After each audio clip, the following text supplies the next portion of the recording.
enfermedad mortal para los corales acaba de ser detectada en aguas cubanas. La noticia ha causado un notable impacto en la comunidad científica y la información en profundidad la tiene nuestro colega Agdiel Bermúdez. Bienvenido, Agdiel. Cuéntanos cuán grave es, debemos preocuparnos o no, cómo se llama esta enfermedad. Preocuparnos y ocuparnos, Indira, muy buenas tardes. Sin desatar alarmas exageradas que no conducen a nada bueno y mucho menos a adoptar las mejores decisiones, lo primero es decir que hace solo días se detectó en aguas cubanas la presencia del síndrome blanco. Así se le llama a esta enfermedad, que es letal, no tiene precedentes. Digamos además que afecta a más de 25 especies principales de corales hermatípicos, y la mortalidad de las colonias es muy rápida, de semanas a meses solamente. Asimismo, la tasa de transmisión es alta también. Todo esto lo aprendí de la mano de la doctora en ciencias Patricia González, directora del Centro de Investigaciones Marinas de la Universidad de La Habana. Esta misma semana ella impartió un seminario científico a especialistas, estudiantes y voluntarios para capacitarlos sobre el síndrome blanco, una enfermedad que, reitero, es mortal para los corales. La entrevisté para este mismo noticiero y aquí están sus palabras. La enfermedad se llama enfermedad de síndrome blanco o enfermedad de pérdida de tejido en los corales duros y se muestra como una decoloración del tejido donde la progresión de la muerte avanza muy rápido, de manera que uno puede ver las áreas que van quedando sanas dentro de la colonia de coral.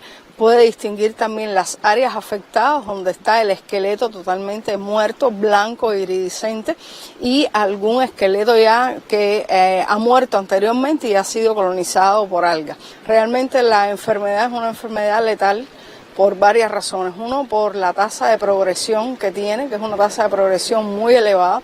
Puede ser hasta de 5 o 10 centímetros en una semana. Segundo, porque ataca a las principales especies de corales del arrecife, lo que se denominan especies ingenieras, que son las especies constructoras del arrecife. Y tercero, porque realmente tiene un alto grado de contagiosidad.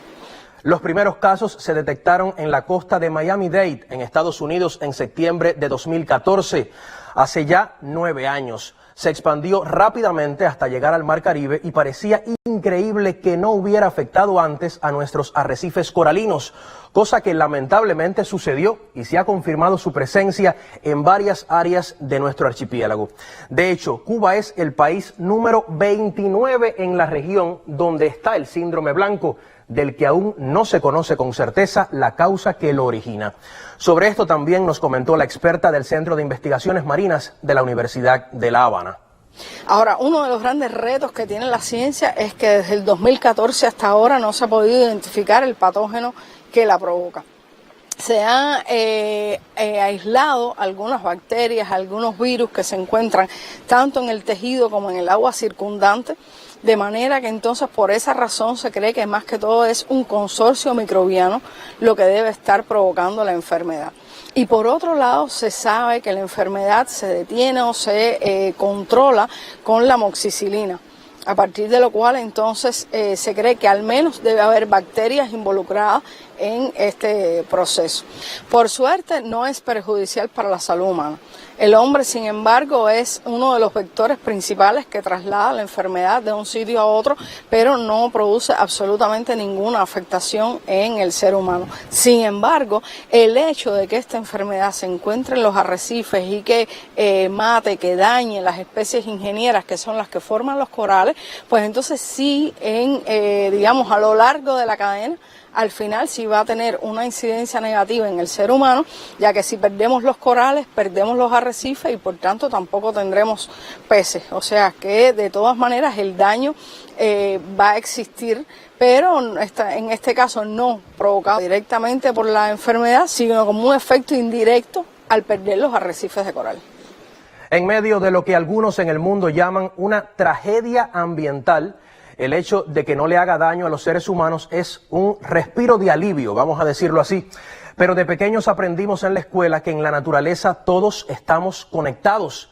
Esta enfermedad podría acabar con los corales y los sistemas arrecifales y ello afectaría severamente a otras familias marinas, digamos, que están asociadas, así como a los servicios ambientales que brindan, porque los corales son una barrera natural, lo mismo contra huracanes que contra el oleaje. y por supuesto también ayudan a reciclar nutrientes, a purificar el agua y el aire y a descomponer contaminantes. Todo esto sin hablar del turismo, porque los colores de los arrecifes coralinos tienen un atractivo incuestionable para los buceadores.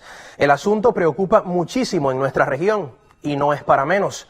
El síndrome blanco se está expandiendo rápidamente por la barrera de coral más grande del hemisferio norte y hablamos del arrecife mesoamericano. Aquí lo ven, justamente en nuestra región. Un sistema coralino que mide aproximadamente 1000 kilómetros y abarca 4 países: México, Guatemala, Belice y también Honduras.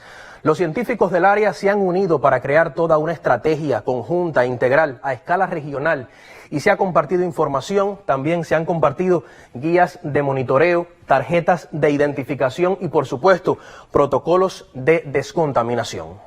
Es una estrategia muy completa porque va desde los propios estudios que se hacen, cómo estudiar la enfermedad, cómo acercarse a ella, hasta la descontaminación que hay que hacer de todos los equipos de buceo, de los investigadores, cuando uno termina de estudiar un sitio que está infectado.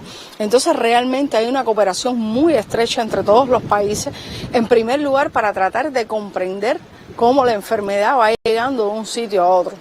Segundo, tratar de comprender cuáles son los vectores que transmiten la enfermedad. Hoy se sabe que, por ejemplo, no son solo los buceadores, sino que el agua del lastre de los barcos juega un rol fundamental, sobre todo en trasladar la enfermedad entre los diferentes países de la región. Pero también los estudios que se van haciendo en cada uno de los países se comparten en esa plataforma, de manera que los errores que ya cometieron otros países pues no se cometan en los que van adquiriendo la enfermedad más recientemente, o las investigaciones que ya se sabe que no han rendido buenos frutos en algunos países, pues que los otros países puedan irse, digamos, por otro camino de la ciencia. O sea, realmente desde ese punto de vista ha sido una experiencia muy bonita, donde todos los países de la región van de la mano y se están ayudando mucho en ese sentido. Como yo lo veo, es esta una suerte de cruzada multinacional para enfrentar la enfermedad, que a mí me recuerda a los tiempos de la COVID-19, cuando el mundo científico compartió sus saberes. Este es un camino que tampoco puede andarse solo y que precisa investigación profunda, manejo adecuado, mucha información, por eso estamos aquí, y compromiso de la ciencia y también de los gobiernos, porque sin duda alguna estos deben incorporar políticas públicas y acciones para la protección de estos ecosistemas. Por poner un ejemplo, en el mundo ya se están rescatando especies en acuarios para reintroducirlas en sus hábitats cuando esto sea posible.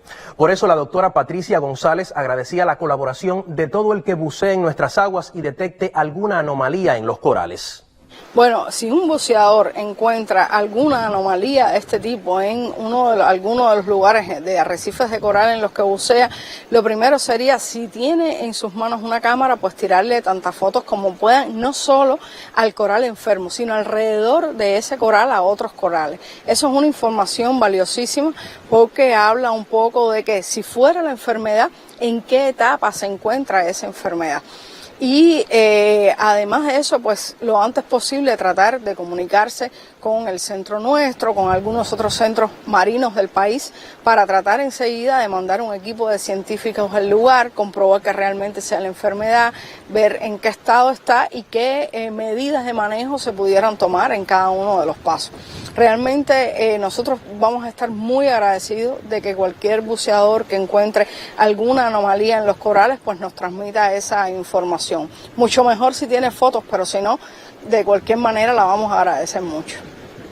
Un tema bien interesante, bien peliagudo, que sin duda alguna necesita la colaboración de todos. Es un tema, por supuesto, al que le daremos seguimiento. Indira.